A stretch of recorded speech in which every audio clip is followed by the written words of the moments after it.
Life. I am Reverend Dr. Henry Lee Bates, coming to you live from Palm Springs, California. I am teaching from the wisdom of the ancients, the truth given to us by the Mastermind Jesus, and the practical mysticism of the science of mind and spirit. You can find out more about this ministry by going to www.revbates.com or by visiting the Way to a Wonderful Life channel on youtube.com. Just type in the YouTube search box Rev Bates, that is REVBATES as one word, and you'll find over 500 of my radio messages with additional recordings in both English and Spanish that you can listen to 24/7. Now the goal of this ministry is to bring each of us into the realization that the power of life is within us, that the power of life is within us. If we can just get that in our mind, that the power of life is within us, then all manner of good things will happen for us on a daily basis.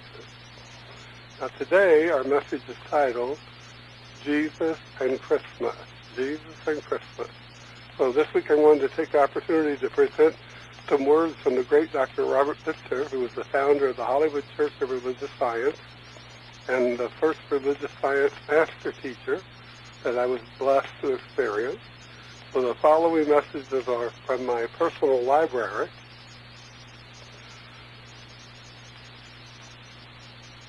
And the first one is titled Goodwill by Dr. Robert Bitzer from 1947. This is from 1947. He writes, Jesus sought to bring to a war-weary world, torn with confusion, the realization of peace. Men of goodwill would find peace, he said. This implies that peace is an attitude of mind which finds its active expression in human relationships. Peace is a state of being in which all thought, feeling, and actions are in perfect equilibrium. All ideas are in their right relationship. Jesus emphasized the oneness of man regardless of race, color, nationality, or political beliefs. Christmas recalls the perfection within each individual, man's oneness with God and man's oneness with each other. This does not mean that all individuals are alike. Life would be unbearable if we were standardized in our thinking and feeling. It does reveal that in spite of our differences, each of us is that one perfect life, which is God in its conscious expression. So from 1948, we have the love of God reveals the Christ. And Dr. Bitzer writes, the message of Jesus has greater meaning today than ever before. The simplicity with which he stated profound principles has never been equaled. The law of cause and effect is revealed in the simple statement, whatsoever ye would that men should do to you, do you even so to them. That which goes forth from us determines that which shall come back. His greatest power was in revealing that God is love. Jesus lifted the thought of mankind above hatred and bitterness. He had no prejudices. Even our enemies are disarmed through love. He was conscious of his oneness with God and sought to make all of mankind realize their oneness with the Father. Yet he never lost sight of the law of cause and effect. This message even had a material side because he assured us that all things that the Father hath are mine. He recognized his oneness with all that God is and has stressed our oneness with God. Never can we get away from the presence of good which indwells us. And in 1949, the great Dr. Bitzer wrote, I am a divine being expressing the Christ, God manifest in man as man. That means as mankind as mankind. Christmas always brings us to the starting point of a new cycle in our evolution, he writes. Each time we recognize that the Christ of God is objectified in form, we bring all of our experiences into this divine consciousness. The redemption of mankind, which Jesus taught, is a personal experience to each individual. We are redeemed through a change of consciousness. Jesus turned mankind away from the concept that mankind was immortal, or was mortal, He redeemed mankind by revealing mankind's immortality. The old Mosaic law of an eye for an eye and a tooth for a tooth is transcended through the Christ within. We are not punished for for our sins because the Christ obliterates sin and its consequences of wrong. This must be personal to each individual, free from discord and poverty. Man finds his limitations or his limitless being in love and joy. And in 1952, Dr. Bitzer wrote, "The radiant presence of Christ's love fills all in my world." And he takes us to a quote from the Gospel of Luke 2:10 and 11.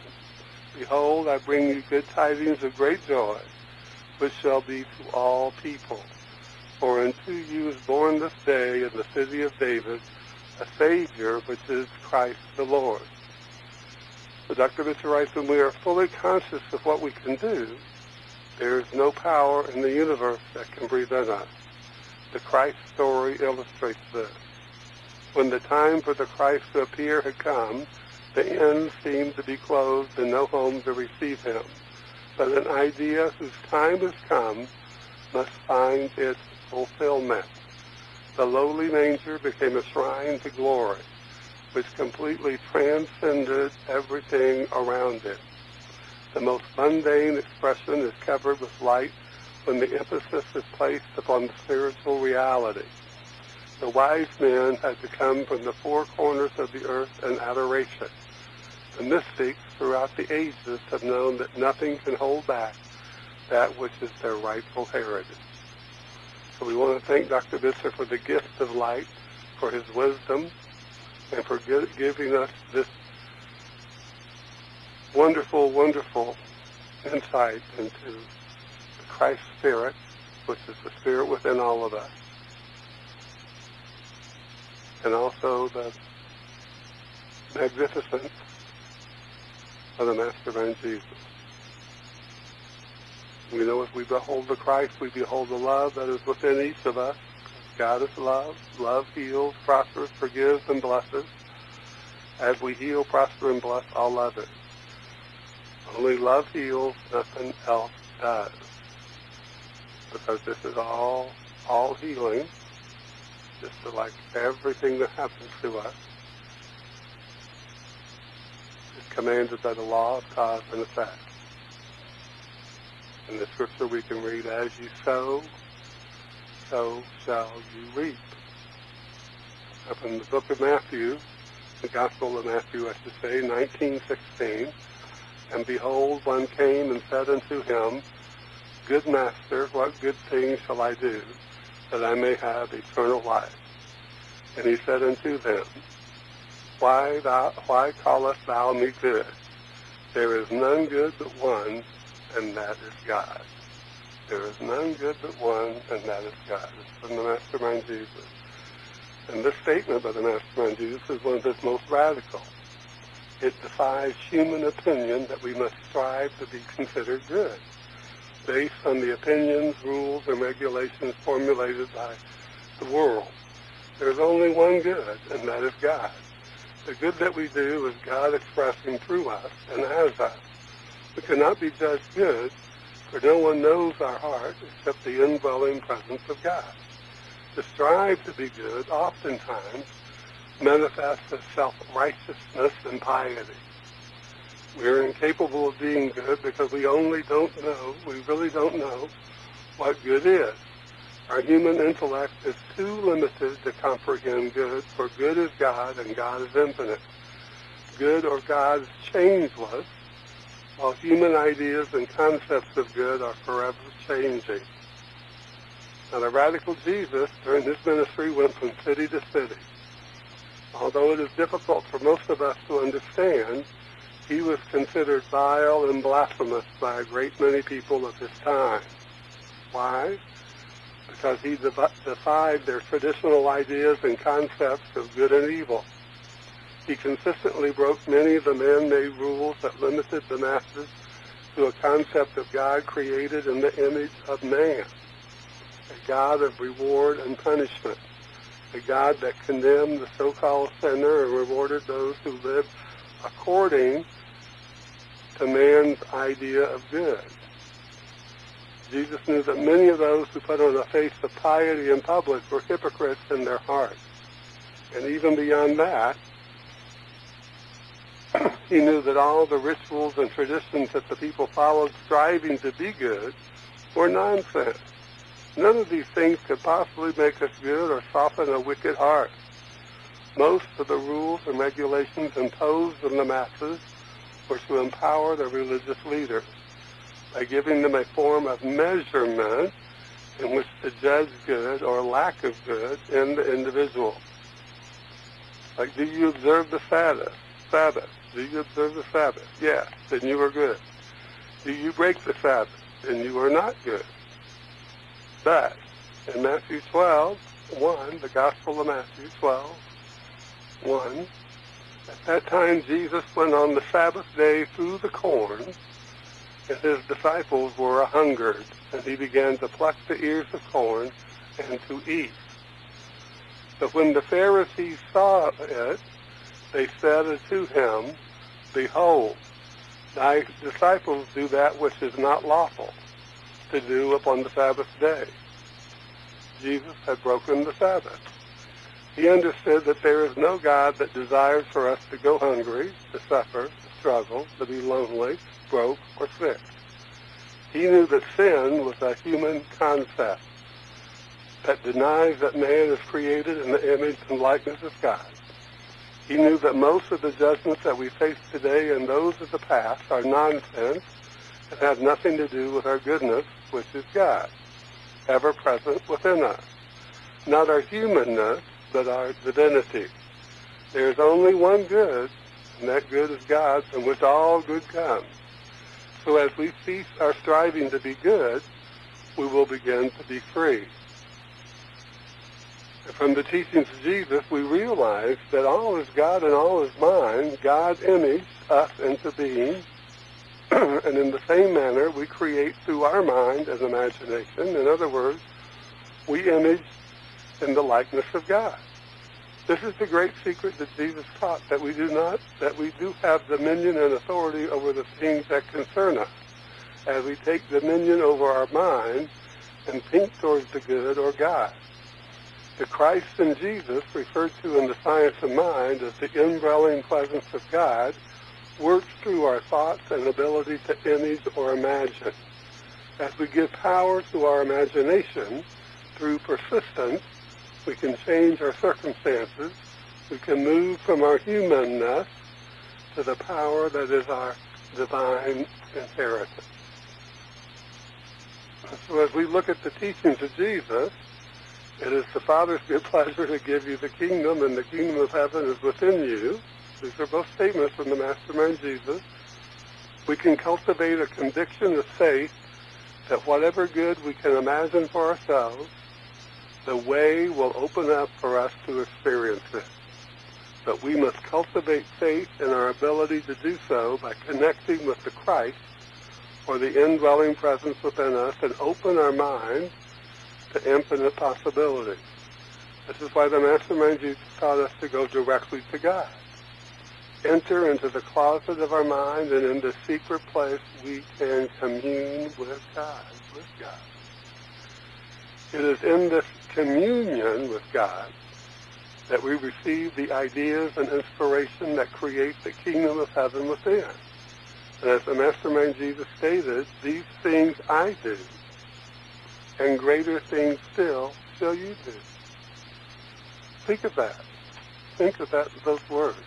These are words attributed to the Mastermind Jesus in the Gospels, good news, in the New Testament of the Holy Bible.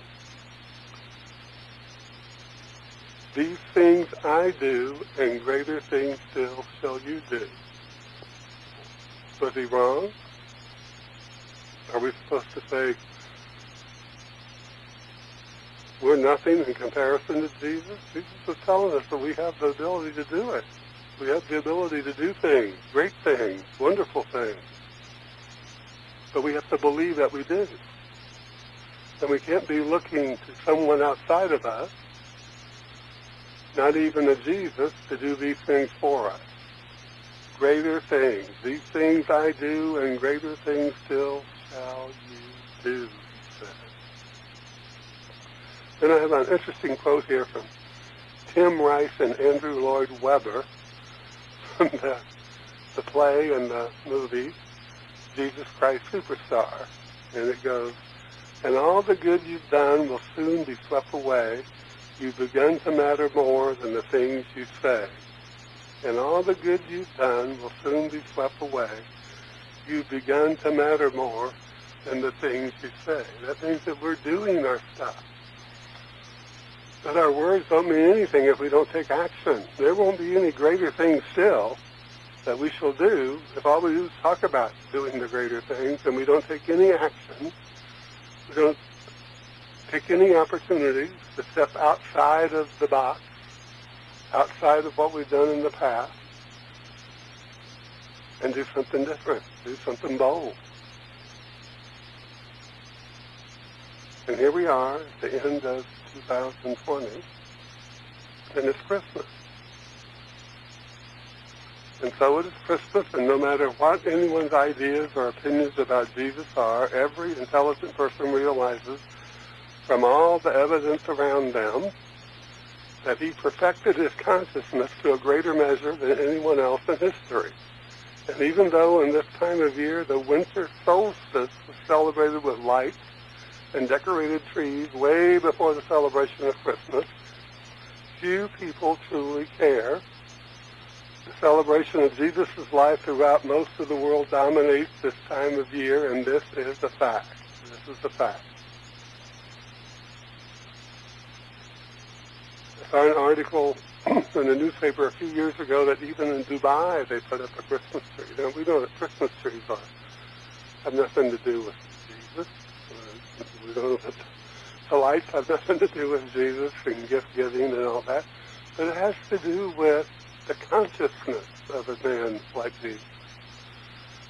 A consciousness that we need to develop within our own mind and our heart and our soul so that we can feel the love and the light. Feel the love and the light of the infinite as it flows through us, seeking an inlet and an outlet to be expressed. And it's a disturbing reality that the persona of Jesus is becoming more important than his message in our current times. And yes, he has been highly misunderstood, but then greatness has always, almost always, been misunderstood throughout history. His language is that of a mystic, subjective. And in its subjectivity, it is open to interpretation.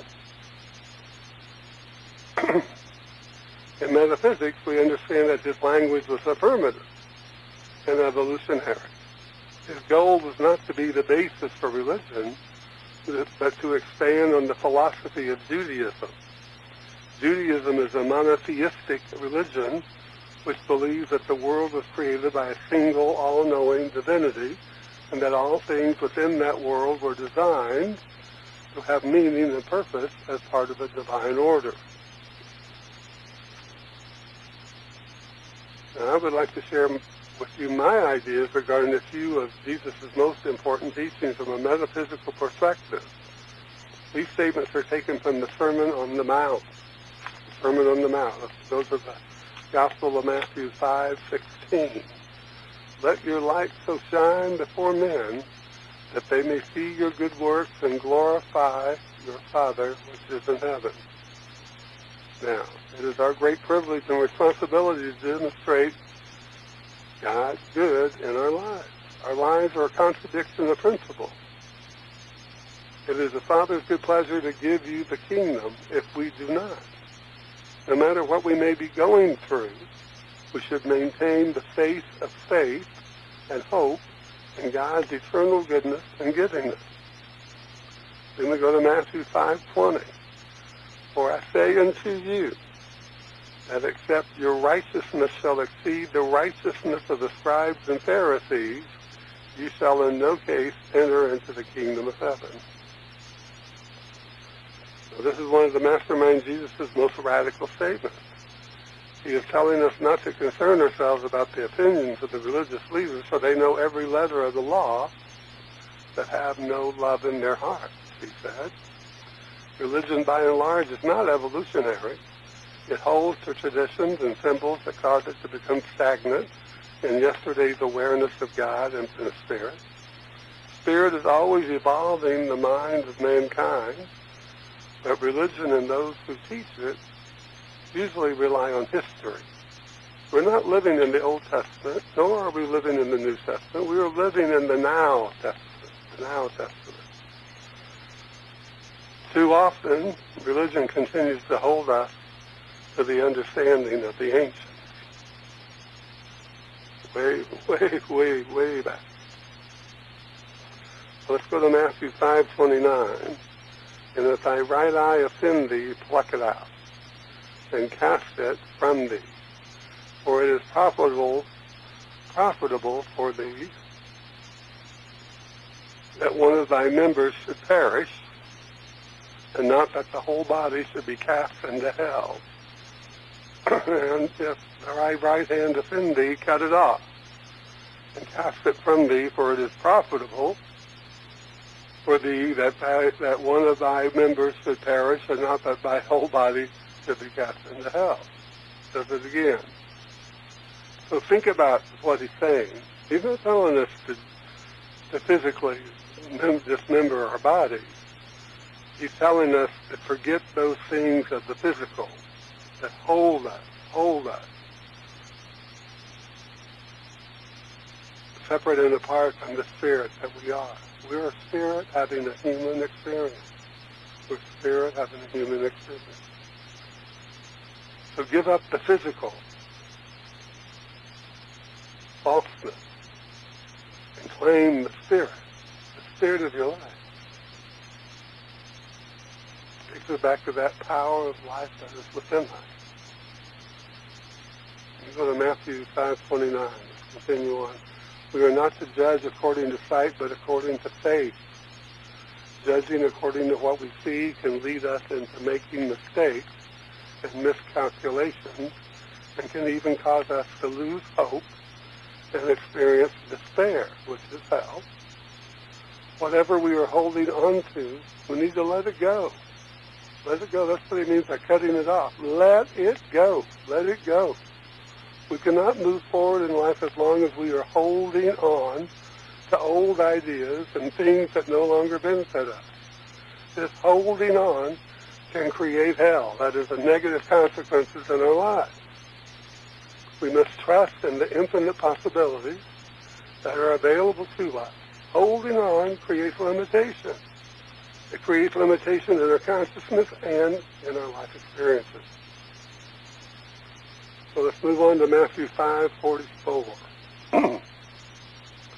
But I say unto you, love your enemies, bless them that curse you, do good to them that hate you, and pray for them which despitefully use you and persecute you, that ye may be the children of your Father which is in heaven.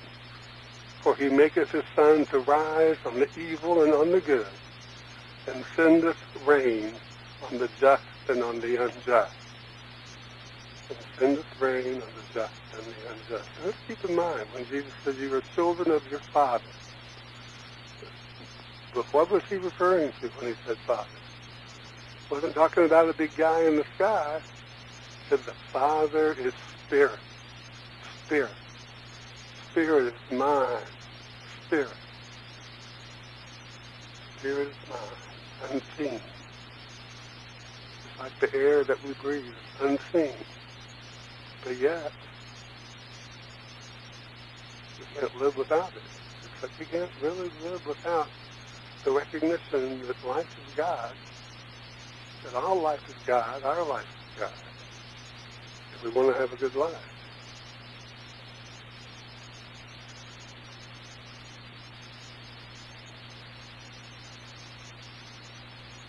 Love your enemies, bless them that curse you.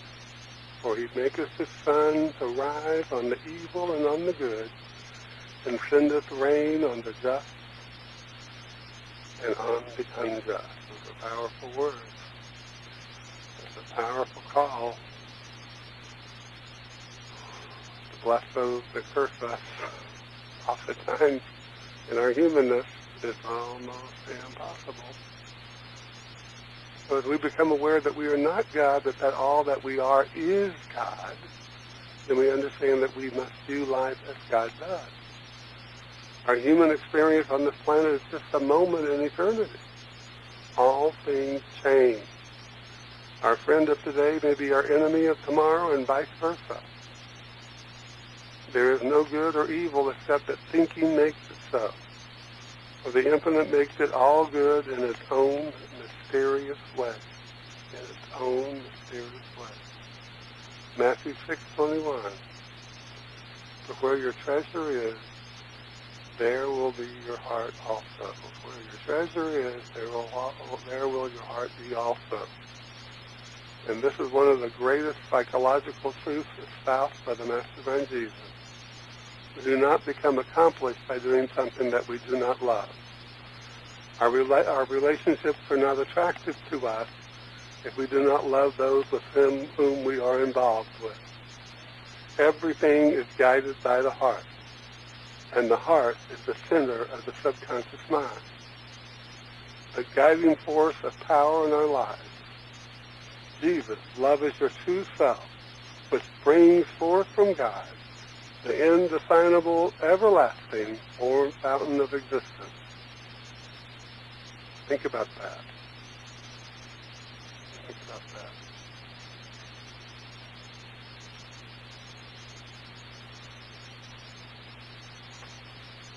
Let's look at these words from Dr. Seuss. And the Grinch, with his Grinch feet ice cold in the snow, stood puzzling and puzzling. How could it be so? He came without ribbons. It came without ribbons. It came without tags. It came without packages, boxes, or bags. And he puzzled and puzzled till his puzzler was sore. Then this Grinch thought of something he hadn't before. What if Christmas, he thought, doesn't come from a store? What if Christmas, perhaps, means a little bit more? Means a little bit more. Interesting words, are they not? Western Christians first celebrated Christmas on December 25th in 336, after the Roman Emperor Constantine declared Christianity the empire's favored religion. From that point in history forward, Christianity began its descent into the abyss of the love of power over the power of love. Misrepresenting the birth date of Jesus was just another one of the fairy tales that Catholicism and Christianity created as traditions of their faith. I believe it is a good and wonderful thing to celebrate the life and the teachings of Jesus, and just as religion does not have an exclusive on God, neither does Catholicism and Christianity have an exclusive on the Mastermind Jesus. I celebrate the mystical Jesus because he revealed to us that God has imparted a unique part of his infinite spirit to each of us. He demonstrated what he taught and gave us evidence of the truth of absolute principle. And so we can say, as did the early mystics, in the Spirit I live and move and have my being. And in me, Spirit lives and seeks to express itself through me, as me, and for me. Like no other before him or after him, the Mastermind Jesus demonstrated this as the truth of our being. His teaching, through the use of parables, made the law of God so simple that even children could understand it. He taught the world that God's infinite love is for everyone, no respecter of persons. We are all part of God's infinite life, expressing through all living things. The mystical Jesus had a question for all of us. Don't you know that you are God? Don't you know that you are God? And this question has yet to be fully answered. For our quest to find God within has been hindered by so many things of the world. So let's let this Christmas in 2020, bring us ever closer to realizing that the Spirit of God is within us, that we are here to express that finite little piece of the infinite in our actions, in our words, and how we live our lives. So Merry Christmas to all, and to all a good night.